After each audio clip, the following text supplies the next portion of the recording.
tucking her skirts around her legs for modesty, even in death.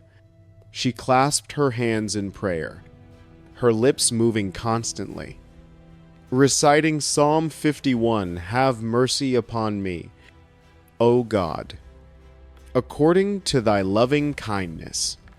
The executioner, a professional swordsman specially imported from Saint-Omer near Calais, stood several paces behind her. He was known only by reputation. No name survives in English records. Though some French sources suggest Rambaud or Rambat, he had been lavishly paid £23 and 6 shillings for his services, an enormous sum equivalent to several months' wages for a skilled craftsman. Henry VIII spared no expense to ensure Anne's execution would be performed with technical perfection. The sword itself was not a standard executioner's tool, but a specialized weapon, a two-handed sword approximately 4 feet long, lighter and sharper than an English executioner's axe, designed specifically for horizontal decapitation. The French technique required the condemned to kneel upright rather than placing their head on a block, which meant the executioner needed to strike precisely at neck level in a single horizontal arc. The executioner used psychological tactics to ensure Anne remained perfectly still. He called out in French, "Bring me the sword," a deliberate misdirection. Anne's head turned slightly toward the sound, following the voice. In that instant of distraction, while her neck was extended and her attention divided, he struck from behind with the sword he had been holding all along. The blade severed Anne Boleyn's head in a single blow at approximately 9:00 a.m. on May 19. Etienne Wubai Saint-Charlot, cutting cleanly through the cervical vertebrae at C3-C4, severing the carotid arteries, jugular veins, trachea, and spinal cord simultaneously. The physiology of decapitation is brutal and immediate. The moment the carotid arteries are severed, blood pressure to the brain drops catastrophically. Consciousness is lost within 2 to 4 seconds as the brain is deprived of oxygenated blood. This is not peaceful. It is violent, systemic shock, but it is mercifully swift. Multiple witnesses reported that Anne's eyes and lips continued to move for several seconds after decapitation. This horrifying observation was real, but it was not consciousness. What witnesses saw were post-mortem muscle spasms, involuntary contractions caused by residual electrical activity in nerve tissue and the final oxygenated blood reaching muscle fibers. The human body does not die all at once, even after catastrophic trauma.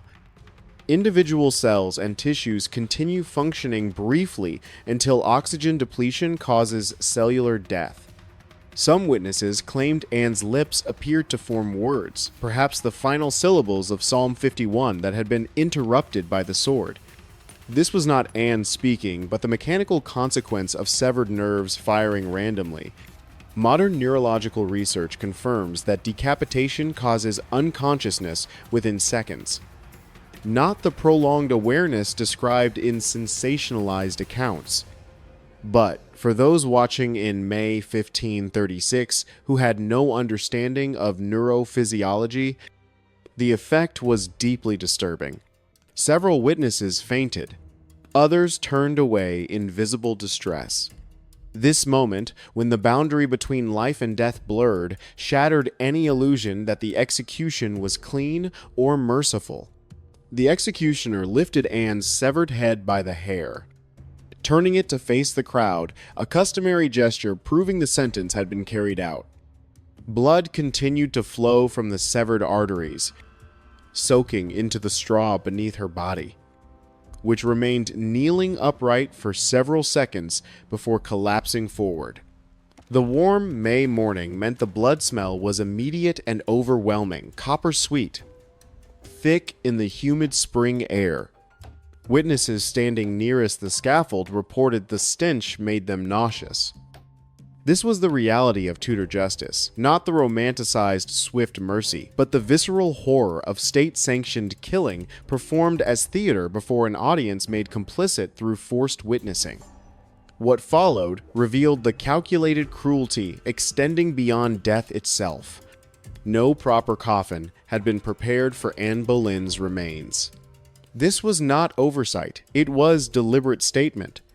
Her ladies in waiting, still shaking with grief and terror, were forced to find something to contain what remained of their queen.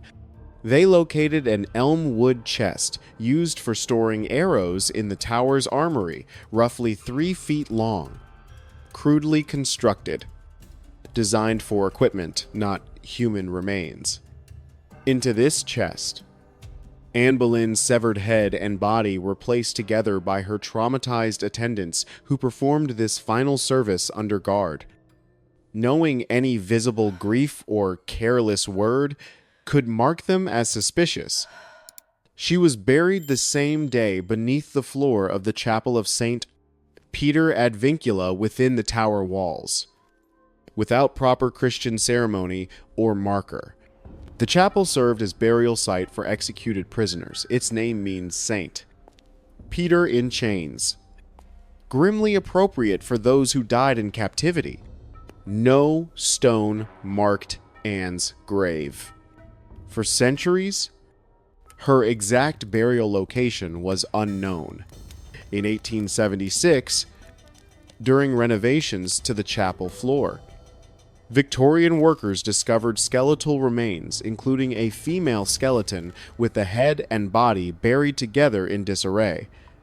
Modern analysis suggests these were likely Anne's remains, though absolute certainty is impossible. The bones were reinterred beneath a marble floor slab that now marks the approximate location. The campaign to erase Anne Boleyn did not stop at burial.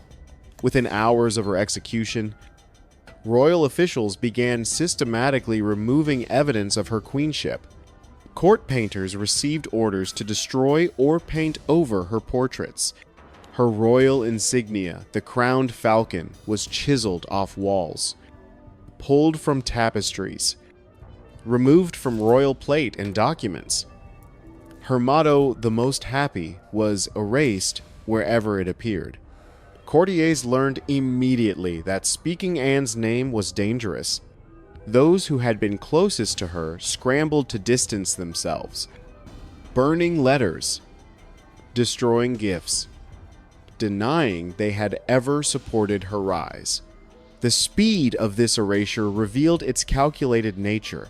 This was not spontaneous disgust, but coordinated policy implemented from the highest levels of government. But the cruelest consequence fell on Anne's daughter. Within days of the execution, Elizabeth, 2 years and 8 months old, was formally declared illegitimate by Act of Parliament.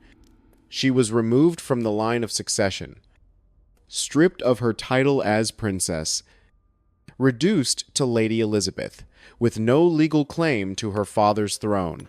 Her household was dissolved almost overnight. Servants were dismissed. Her governess wrote desperate letters to Thomas Cromwell begging for funds to clothe the child, noting that Elizabeth had outgrown her dresses and no money had been provided for replacements. The little girl, who would one day become England's greatest monarch, was effectively erased alongside her mother, her royal father denying her legitimacy. Her mother's name forbidden to be spoken in her presence. Anne's ladies-in-waiting suffered lasting trauma. They had been forced to attend her through 17 days of psychological torture, to witness her execution, to clean and prepare her severed head for burial, all while knowing that association with the condemned queen marked them as potentially suspect. Several reported persistent nightmares for years afterward. At least one withdrew entirely from court life, entering a convent, unable to remain in the environment that had demanded such obedience to horror. The psychological aftershocks rippled through Henry's court.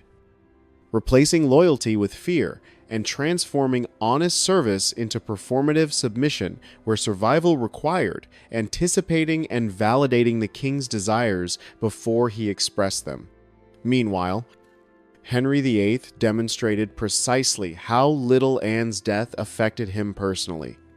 On May 20, the day after Anne's execution, he was formally engaged to Jane Seymour on May 30th, barely 11 days after sending his second wife to the scaffold.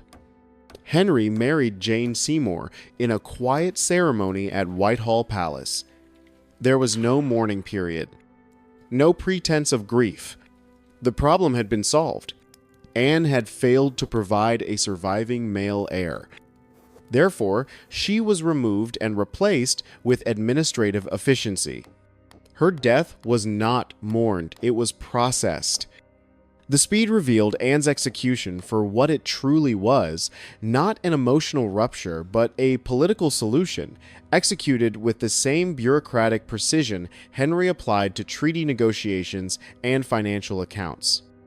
Today, a simple memorial on Tower Green marks the approximate site of Anne Boleyn's execution, a circular glass disc set into the ground, bearing the names of those executed within the tower walls.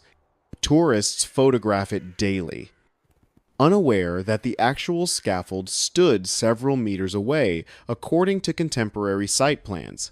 This geographical uncertainty is symbolic. Anne's death has been repeatedly relocated, physically and historically, to fit more comfortable narratives.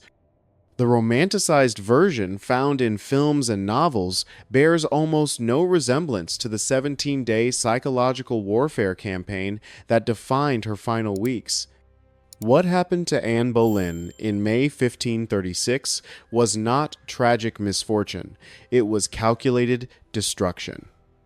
She was not merely executed, but systematically undone, her reputation dismantled through fabricated charges so implausible they would be dismissed instantly today. Her legacy threatened through her daughter's disinheritance. Her very existence treated as an error to be corrected and erased. The sword's blow was swift, but the true cruelty lay in everything that preceded it: the psychological torture of delayed execution, the forced witnessing of her brother's death, the knowledge that her 3-year-old daughter would be left defenseless and declared illegitimate, the understanding that history itself was being rewritten to justify her destruction. From a modern perspective, Anne Boleyn's execution stands as a textbook example of state-sanctioned reputation, assassination, and psychological warfare. If you want more historical reality about how power weaponizes narrative to justify cruelty, subscribe to Medieval Survival Skills. We're revealing what actually happened behind the legends.